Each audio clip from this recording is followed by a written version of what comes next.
ధనుర్మాసం సందర్భంగా శ్రీ రామనారాయణ నగర సంకీర్తన కమిటీ ఆధ్వర్యంలో నెల రోజుల పాటు నిర్వహించిన నగర సంకీర్తన కార్యక్రమం ఘనంగా ముగిసింది. కాకినాడ రామకృష్ణారావుపేటలో శ్రీ రామనారాయణ నగర సంకీర్తన కమిటీ వారిచే నగర సంకీర్తన కార్యక్రమం జరిగింది. కార్యక్రమంలో భాగంగా నగర సంకీర్తన కమిటీ సభ్యులు తెల్లవారుజాము నుండి రామకృష్ణారావుపేట మరియు పరిసర ప్రాంతాల్లో నగర సంకీర్తన చేశారు.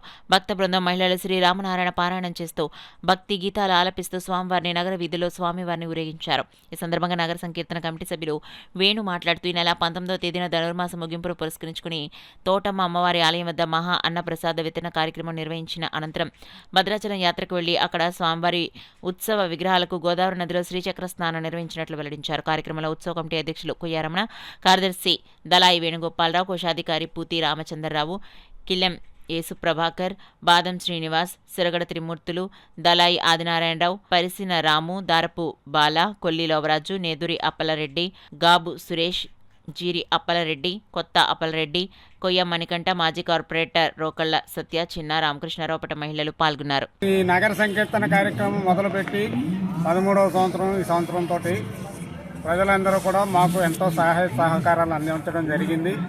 ఈ నగర సంకీర్తన కార్యక్రమంతో పాటు ఈరోజు సాయంత్రం రామకృష్ణారావుపేట గురుస్వామి వీధిలోని శ్రీకృష్ణుని ఆలయం వద్ద గోదాదేవి కళ్యాణం జరిపిస్తాం. సోమవారం 19వ తారీఖున 2500 మందికి అన్నప్రసాద వితరణ కార్యక్రమం కూడా జరుగుతుంది.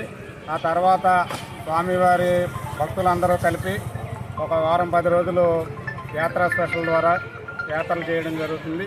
ఈ కార్యక్రమాల్లో గత 13 సంవత్సరాలుగా మాతో సహకరిస్తున్న భక్తులకు, దాతలకు అందరికీ కూడా మా శ్రీ రామనారాయణ నగర సంకీర్తన కమిటీ తరఫున అందరికీ ధన్యవాదాలు తెలియజేస్తున్నాం. స్థానిక రామకృష్ణారావుపేటలో ధనుర్మాసం సందర్భంగా గత 13 సంవత్సరాలుగా శ్రీ రామనారాయణ కమిటీ సభ్యులందరూ కలిసి ఈ ఉత్సవాన్ని చాలా ఘనంగా జరుపుతారు. దీని ద్వారా ప్రజలకి భక్తిభావాలు పెరిగేటట్టు అందరూ కూడా ఈ పెద్దలకి నా తరఫున అందరికీ నమస్కారాలు తెలుపుతున్నాం.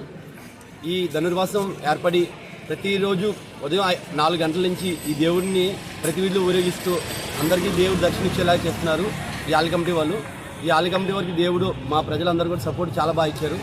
ఇలాంటి కార్యక్రమం ఎన్నో చేయాలని చెప్పి కోరుకుంటూ అందరికీ ధన్యవాదాలు తెలుపుతున్నాను.